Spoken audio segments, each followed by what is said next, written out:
Today we're looking at agriculture in the South. Hello, welcome to the Daily Bellringer. Please don't forget to subscribe and take a look at the questions down in the description. Also, don't forget to check out dailybellringer.com for resources that go with many of the Bellringer videos. As the Industrial Revolution grew and grew across the northeastern part of the United States during the Antebellum period, which, by the way, the Antebellum period is the time period between the War of 1812 and the Civil War in America. But in the South, their economy became more and more dependent on agriculture and the forced labor of enslaved people.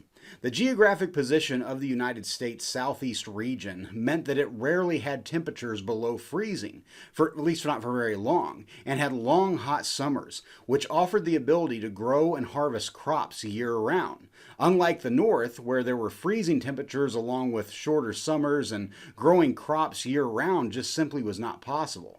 During this time period in the 1800s, a majority of Americans made their living through agriculture. However, the number slowly declined as industrialization took hold across the Northeast. In 1800, it is estimated that 83% of Americans farmed, and by 1860, though, the number had dropped to 53% were involved in agriculture. There were two types of farming practice: subsistence farming, in which a person simply grew enough food for their family to survive and maybe a little to trade, and then commercial farming, which grew cash crops to be sold and make profits. In the South, just about every profession was tied to agriculture in one way or another, from merchants who bought and traded crops, mill workers who processed crops, people that repaired tools and farm equipment, dock workers that loaded and unloaded crops. Just about everyone was tied to agriculture in some shape or form. Of course, some of the earliest crops to be grown started near Jamestown, Virginia with tobacco, but then branched out into the growing of rice, sugar, and indigo. But as time went on, cotton became the dominant crop, especially after the invention of the cotton gin in the late 1700s, which made growing cotton an almost guaranteed profit.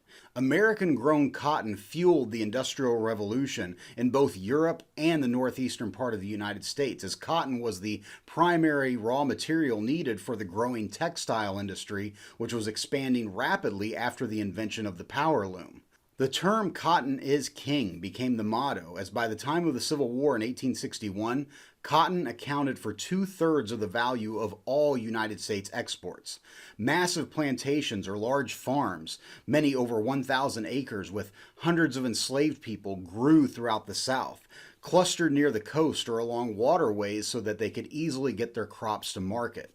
These plantations were virtual towns with their own stores and craftspeople, and these plantation owners became extremely wealthy. One stretch of land between New Orleans, Louisiana to Baton Rouge along the Mississippi River had the highest concentration of millionaires in the entire United States. One could argue this area was basically the Beverly Hills of the 1800s.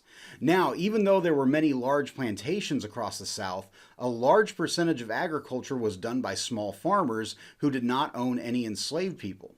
But these small farmers aspired to build large plantations and accumulate large amounts of wealth. Of course, the unfortunate fact of all this wealth was that it was being accumulated based on the labor of enslaved people being forced to work on these massive plantations.